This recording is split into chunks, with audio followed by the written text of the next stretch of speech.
They say your past will always find you, but I never expected mine to crawl back into my life, wearing red lipstick and a fake smile. This is the story of how my boyfriend's ex tried to break us up and succeeded, but not in the way anyone expected. My name is Rachel, and 2 years ago, I met the man I thought I'd marry. His name was Thomas. He was warm, dependable, sharp-witted, the kind of guy who remembered your coffee order and actually listened when you talked. We met through friends, and from the first date, I felt safe, like I could breathe. And he made it clear that he was done with drama. He said, "I've had enough chaos for a lifetime." He was talking about her, Samantha, the ex. From what I knew, Samantha and Thomas had dated for 3 years. Lots of breakups, late-night fights, crying voicemails. One of those relationships that burns everything around it. He told me he ended it for good, blocked her, moved on. I believed him. Why wouldn't I? Everything was fine for the first 6 months, until she reappeared. It started with a DM. "Hey, I think I left a few of Thomas's things at my place. Can you ask him if he wants them back?" I showed it to Thomas. He just rolled his eyes. "Ignore her. She's fishing." So I ignored her, but Samantha didn't stop. She'd reply to my Instagram stories, compliment my outfits, react to my posts with hearts or little flame emojis. She even tagged me in a meme once, like we were friends. At first, I laughed it off, but then she started showing up. Literally. At the cafe where I work part-time. At the gym Thomas went to, even though she lived across town. Once, I walked out of my yoga class and she was standing by my car. "Hey, total coincidence," she said. "You go here too?" Small world. It wasn't small. It was calculated.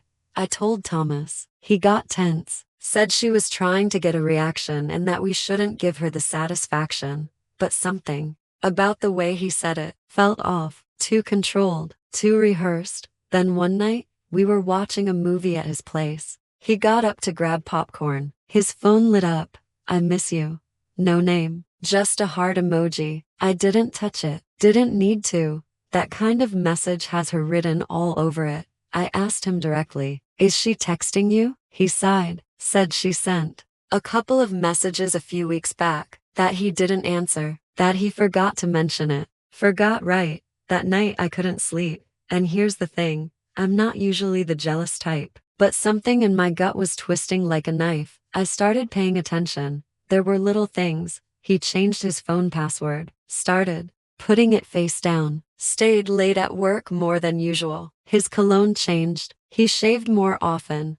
I told myself I was being paranoid, that I was overthinking. That trauma from my past was making me spiral. But it wasn't trauma. It was intuition. Then came the party. Samantha invited me. Yes, me. She was throwing a birthday for an old mutual friend and said she thought it would be mature if we could all be cool. I asked Thomas if he was going. He said no, didn't even hesitate.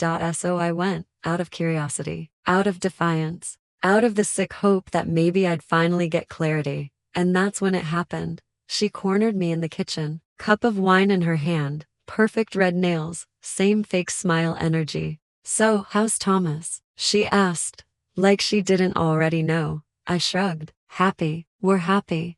She laughed softly. Then she said something I'll never forget. "You know, he used to say he wanted a girl just like you. Soft, trusting, stable. Funny thing is, he always came back to me." She sipped her drink, smirked, and walked away. I left the party early, shaking, angry, confused.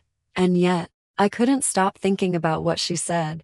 The next few weeks were messy. Thomas grew distant. I started accusing. We fought, said things we didn't mean. But then things flipped. He apologized, started making more time for me again. Flowers, dinners, kisses on the forehead. I thought, we made it. We're past it. Until one morning, I got a message from Samantha. No text, just a video. A short, shaky clip from someone's phone, clearly taken in a dimly lit apartment. At first, I didn't understand what I was seeing. Then I saw myself, drunk, laughing, sitting too close to Samantha on the couch, Samantha pouring me another shot, whispering something in my ear, and I just giggled and kissed her. And then another clip appeared on the screen. Me and Samantha. In bed. My voice was slurred, but my movements weren't hesitant. Clothes on the floor, fingers tangled in each other's hair. It wasn't a kiss. It wasn't a moment of confusion. We slept together. I looked at the screen, not believing my eyes. My chest was empty. My hands were shaking, and then the final punch to the gut. Samantha's text. No remorse. No shame.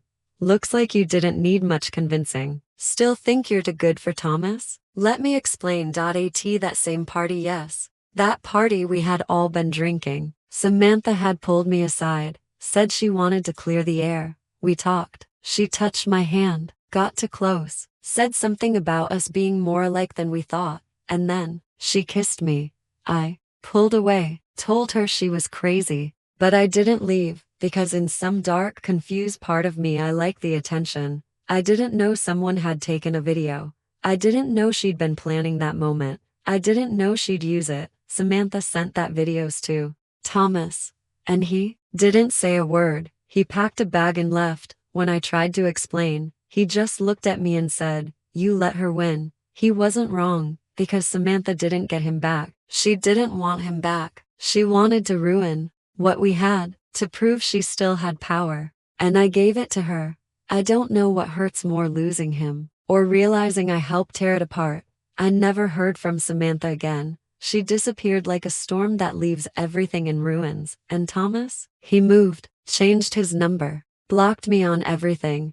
Sometimes, I still dream of that night, of the kiss, of the look on his face when he saw the video. And in the dream, I reach out to stop him. But it's always too late. Be careful who you let near your relationship. Not all exes want closure. Some just want chaos. And sometimes, they get it. Because when trust dies like that, violently, humiliatingly, there's no reviving it.